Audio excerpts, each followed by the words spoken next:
Lucan awoke in pain, his head throbbing from a blow he was slowly remembering he received from a flesh-eater court vampire during a dinner with his soul-blight mistress. The exact reason for the blow escaped him, but he suspected even if he remembered, he still wouldn't understand the logic of it.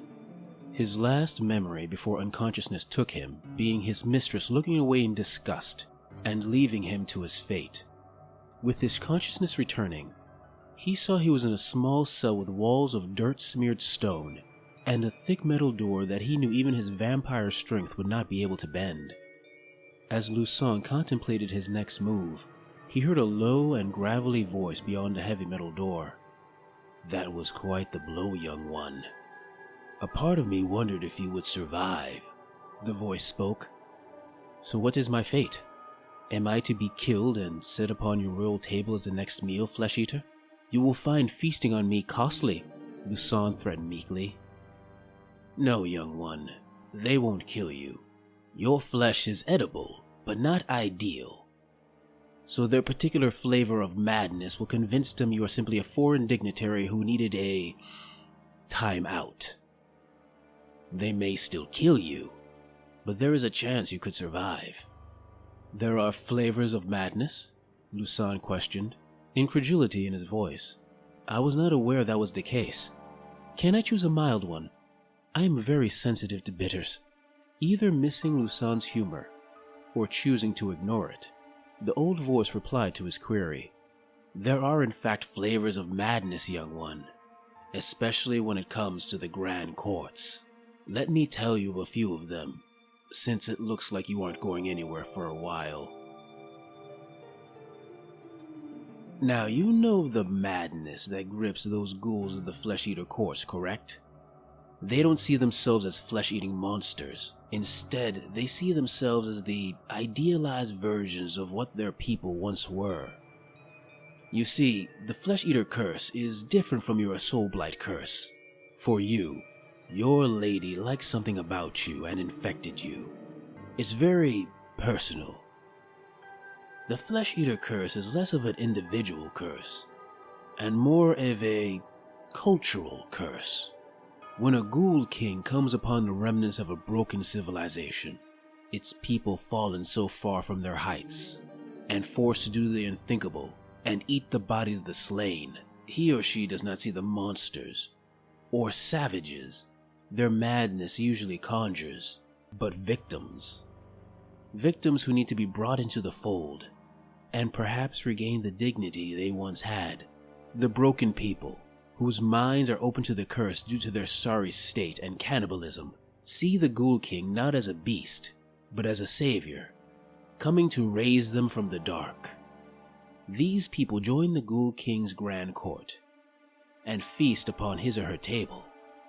But occasionally, a few of those broken souls, usually the former nobles or priests of that old broken civilization, drink of the Ghoul King's blood and become powerful and respected members of the upper court. If they wish, they could remain and become valuable nobility. But they can choose to split off, taking a few of the ghouls in the court, usually with the Ghoul King's blessing, to restart their civilization as it once was, or at least what their twisted madness perceived it as. Think of it as a noble lord coming in to save a broken nation, bringing it back to its feet, giving them the resources to, if they choose and are strong enough, rebuild their nation to what it once was, without asking anything in return. For how could someone as noble and righteous as the Ghoul King simply choose not to help? When you think on it, no other nation, not even noble Sigmar, would do the same without some sort of tactical reason, price, or assurance. It's truly a grand thing, except for the mortal flesh-eating, of course. The Morgaunt. We shall crush these creatures and free our lands of their savagery. There once was a grand nation that governed large portions of Shaiish during the Age of Myth, a place with a culture of dignity and courage that makes the so-called noble Stormcast Eternals look like savage Uroks in comparison. The leaders of this civilization believed it was their duty to protect their citizenry, to give their lives in such protection. and their peasants followed them without question, for they knew that the noble lords would be on the front lines with them, battling side by side. They also respected the dead, holding grand ceremonies for and living in peace with the deceased, while other nations would live in fear of the risen. And it was this nobility and respect that was their downfall. They swore to protect the people of Shaiish, both the living and the dead, from all enemies, and thus chose to serve under Nagash when Sigmar came for revenge.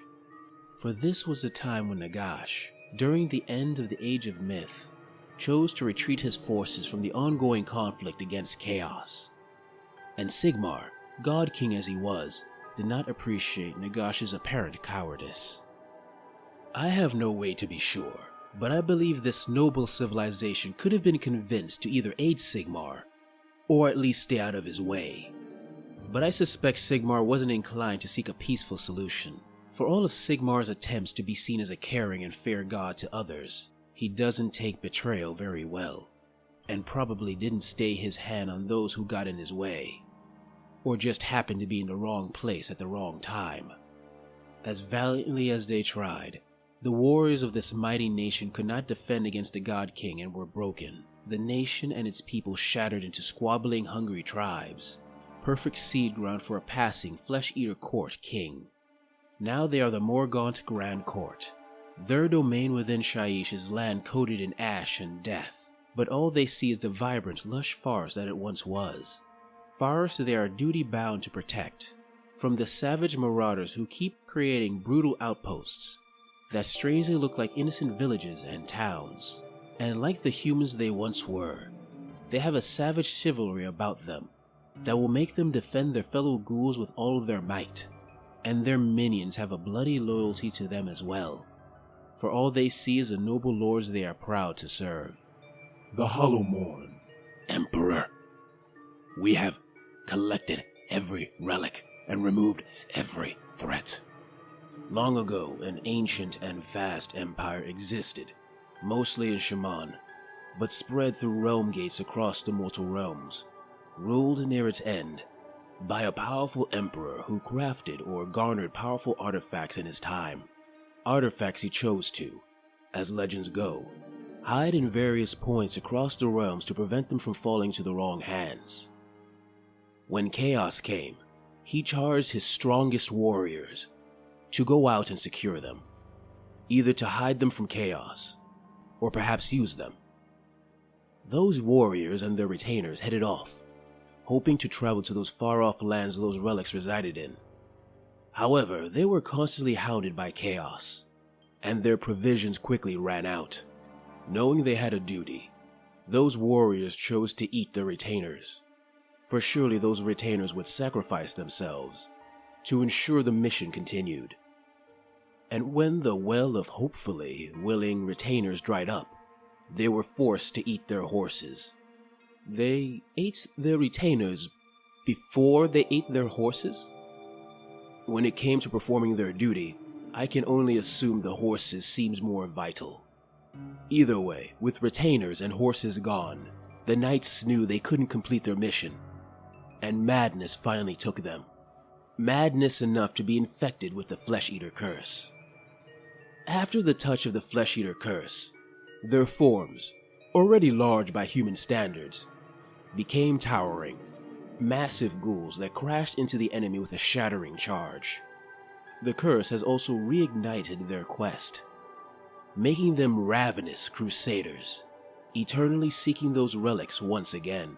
Of course, those hidden sites are actually graveyards or villages, and those relics are usually dead bodies, or still living ones, that the Hallowmorn hide away for safekeeping in their bellies. The Blister Skin. We shall show them the glory of the sun. In the realm of Akshai lived a civilization that worshipped the sun, and believed it to be the holiest thing in the mortal realms. They would have grand ceremonies led by their royals and priests where they would sacrifice large portions of their grain to the sun, letting it rot on the ground in hopes of good favor or a miracle or two. When Chaos came, they prayed to the sun, hoping the powerful fiery being in the sky would offer them some sort of relief. When no answer came, they grew desperate. They first sacrificed all of their grain, then all of their animals, and when that wasn't enough, their elderly and children. Ultimately, no prayers were answered, and they were shattered on the anvil of chaos. When the flesh-eater curse finally gripped them, they once more began to worship the sun.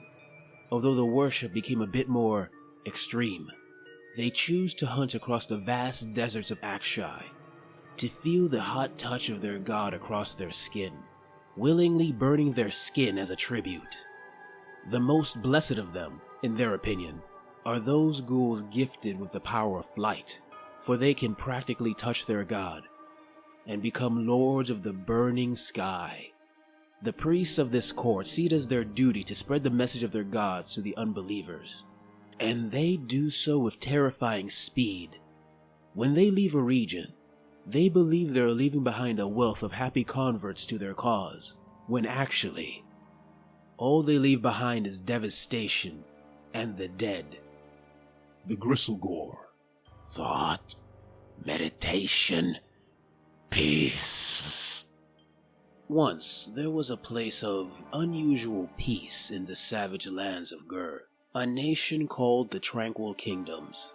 In it were people who highly respected the savage beasts and carnivorous plants of those lands, and chose not to fight them when they could, for its nobility highly valued meditation, introspection, and peace above all else. But don't think this made them weak. They were masters of blade and spell, and when battle was forced, they chose to fight personally, hoping to spare their subjects the horror of war. And they generally succeeded, their skill so great they could best multiple foes at once. However, they had never faced anything like chaos.